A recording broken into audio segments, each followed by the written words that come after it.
আসসালামু আলাইকুম। কেমন আছেন আপনারা? মুখে অরুচি এলে এই রেসিপিটা তৈরি করে খাবেন, দেখবেন 2 প্লেট ভাত কখন শেষ হয়ে গিয়েছে। মাছ, মাংস, ডিম কিছুই যখন আর ভালো লাগবে না, তখন এই রেসিপিটা তৈরি করবেন, দেখবেন মুখে স্বাদ চলে এসেছে। একদম সহজ পদ্ধতিতে শেয়ার করছি। রেসিপিটা একদম সহজ হলেও খেতে কিন্তু অস্থির স্বাদের। যে কোনো সময় মুখের অরুচি দূর করে দিবে। তো সবার প্রথমে আমি লইট্টা শুটকি 5টার মতো নিয়েছি, এটা কেটে ধুয়ে নিয়েছি। এখন আমি পানি দিয়ে দিচ্ছি আর 7-8 মিনিটের মতো সিদ্ধ করে নিচ্ছি। বেগুন নিয়ে নিয়েছি আমি প্রায় হাফ কেজির মতো, এভাবে কেটে নিয়েছি। তো বেগুনটা আমি এখন এক সাইডে রেখে দিচ্ছি। প্রথমে আগে শুটকিটা প্রসেস করে নিই। দেখুন, শুটকিটা 7-8 মিনিট সিদ্ধের পর আমি এভাবে ছেঁকে ছেঁকে তুলে নিচ্ছি, তাহলে শুটকির ভিতরে যে ময়লাটা থাকবে সেটাও নিচে রয়ে যাবে।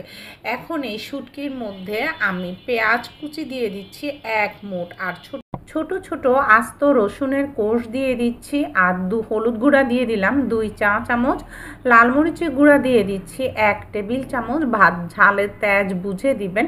কাঁচামরিচ 4-5টা ফালি করে দিয়ে দিয়েছি, লবণটা আন্দাজ মতো, আর তেল দিয়ে দিয়েছি মেজারমেন্ট কাপে 4 ভাগের 1 কাপ। এখন হাত দিয়ে সমস্ত উপকরণ খুব ভালো করে আমি কচলে মাখিয়ে নিলাম।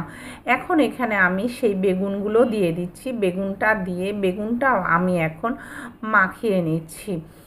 হাতে মাখানো তরকারি রান্নাতে একটু মশলাগুলো বাড়তে দিতে হয়, আর এছাড়া হালকা একটু ঝাল ঝাল ভাব হলেই কিন্তু খেতে বেশি ভালোই লাগবে। তো ঝালটা আপনারা যে যেরকম খেতে পারেন সেরকমই দিবেন। তো এই যে দেখুন, এখন আমি হাতে ধোয়া সামান্য একটু পানি দিয়ে দিচ্ছি, আর কোনো পানি এখানে ব্যবহার হবে না। প্রথমে আগুনের আঁচটা হাইতে রাখতে হবে। দেখুন এরকম বুদবুদ উঠছে। তো এই পর্যায়ে আমরা কভার করে পুরোপুরি কুক করে নিব, আর আগুনের আঁচটা মিডিয়াম আর লো মিডিয়ামে ব্যালেন্স করে কুক করতে হবে। তবে কভার খুলে কিছুক্ষণ পর পরই উল্টে পাল্টে দিতে হবে, নেড়ে নেড়ে দিতে হবে। এই রান্না হতে বেশি সময় লাগবে না, তবে চুলা থেকে শুটকি আর বেগুন মিলে অসাধারণ সুন্দর ফ্লেভার ছড়িয়ে পড়ছে। গরম গরম পরিবেশন করতে পারেন, ঠান্ডা খেতেও লাগবে ভালো। তো দেখুন, আমার তো তৈরি হয়ে গেল, এরপর তো শুধু সার্ভ করার পালা। তৈরি করে ফিডব্যাকটা অবশ্যই আমাকে জানাবেন। ঝামেলাবিহীন, ঝটপট, অস্থির স্বাদের একটা রেসিপি শেয়ার করলাম, যে কোনো সময় মুখের অরুচি দূর করবে।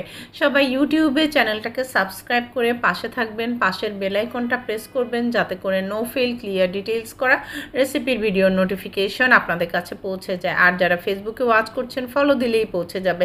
আল্লাহ হাফেজ।